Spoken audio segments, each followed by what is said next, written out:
Regarde cet océan. L'océan n'a pas besoin de compagnie pour être impressionnant. Il est juste là, immense, souverain et parfaitement en paix avec son propre silence. On passe une grande partie de notre vie à fuir ce face-à-face. On construit nos maisons comme des remparts contre le vide. On remplit chaque pièce de meubles, de bruit, de lumière et de présence, comme si le silence était un intrus qu'il fallait absolument chasser. On pense qu'être chez soi, c'est être entouré. Mais la vérité, c'est que tant que tu as peur de fermer la porte et de rester seul avec toi-même, ta maison n'est pas un refuge, c'est une cage dorée. Alors on part, on croit que le voyage va nous sauver. On change de ville, on traverse des frontières, on cherche dans le mouvement ce qu'on n'arrive pas à trouver dans l'immobilité. On pense qu'en rencontrant de nouvelles personnes, on finira par s'échapper à nous-mêmes. Mais peu importe la distance que tu parcours, tu emmènes toujours la même personne avec toi dans ta valise.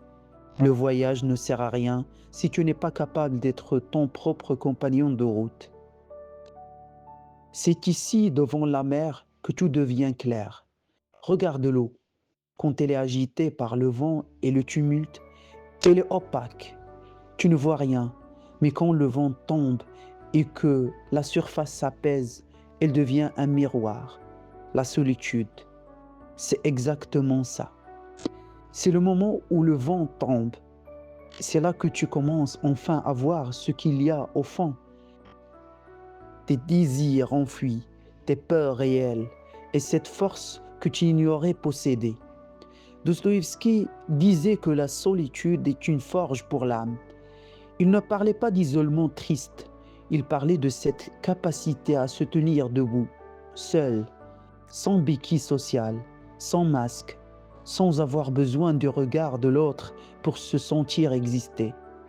Si tu n'es pas capable de rester assis ici, face à cet infini, sans chercher une distraction sur ton téléphone ou une voix pour te rassurer, alors que tu n'es pas encore libre. Apprendre à vivre seul, c'est apprendre à ne plus être un étranger pour soi-même.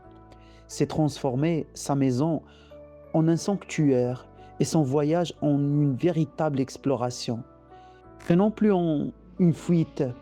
Celui qui a apprivoisé sa solitude possède un trésor que personne ne pourra jamais lui voler.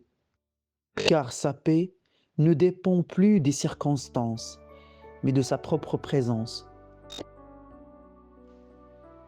Alors, la prochaine fois que le silence s'installera chez toi, ou que tu te retrouveras seul à un paysage immense, ne fuis pas, ne cherche pas à remplir le vide, respire, regarde l'horizon et rappelle-toi que cette immensité que tu vois devant toi, elle est le reflet exact de cette ou celle qui habite à l'intérieur de toi.